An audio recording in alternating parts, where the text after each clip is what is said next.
आज Doubtnut app download करें। Doubtnut पर अपने सभी गणित, रसायन विज्ञान, भौतिक विज्ञान और जीव विज्ञान के डाउट्स का करो सफाया। बस प्रश्न की फोटो खींचो, एक ही प्रश्न को क्रॉप करो और तुरंत वीडियो सोल्यूशन पाओ। अभी डाउनलोड करें। हेलो दोस्तों, इस प्रश्न में दिया गया है कि मानव शरीर द्वारा उत्सर्जित विकिरण ले तो निम्न में से कौन से कथन सत्य होगा। इसमें हमें 4 कथन दिया गया है। पहले यहाँ पे दिया गया है कि उत्सर्जित विकिरण अवरक्त क्षेत्र में है। बी में दिया गया है कि उत्सर्जन केवल दिन में ही होता है। सी में दिया गया है उत्सर्जन गर्मियों में होता है और अवशोषण सर्दियों में। डी में दिया गया कि उत्सर्जन पराबैंगनी क्षेत्र में है, इसलिए अदृश्य है।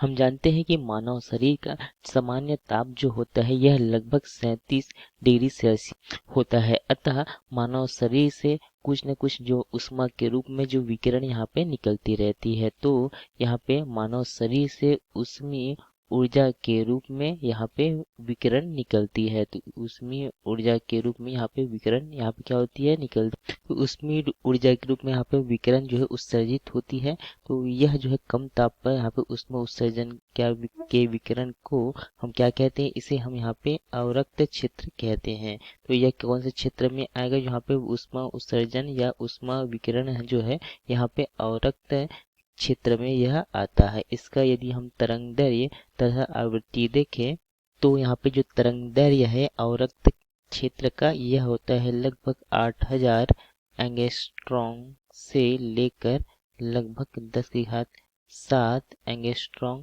तथा इस यदि हम यहाँ पे अवरक्त क्षेत्र की या अवरक्त विकिरण की आवृत्ति देखें, इसकी जो आवृत्ति जो होती है इसका मान लगभग यह होता है 4 गुणा 10⁴ हर्ज से लेकर यह होता है लगभग 3 गुणा 10⁻11 हर्ज तक। तो इस प्रकार से यह जो है अवरक्त क्षेत्र में होता है। जो मानव शरीर से जो यहाँ पे ताप का उत्सर्जन जो होता है यह विकिरण जो है अवरक्त क्षेत्र में आता है। तो जो हमें यहाँ पे विकल्प दिया गया था, तो यहाँ पे सबसे पहला विकल्प दिया गया था कि उत्सर्जित विकिरण अवरक्त क्षेत्र में है, तो यहाँ विकल्प ए जो होगा सही होगा। बी में दिया है कि उत्सर्जन केवल दिन में ही होता है, यह आवश्यक नहीं है कि सिर्फ यहाँ दिन में हो, क्योंकि विकिरण के रूप में यहाँ जो है रात में भी उत्सर्जित हो सकती है, तो यह गलत होगा। सी में दिया है कि उत्सर्जन गर्मियों में होता है और अवशोषण सर्दियों में होता है, तो यह आवश्यक नहीं है कि यह सिर्फ गर्मियों में हो, यह सर्दियों में भी हो सकता है, अतः यह गलत है।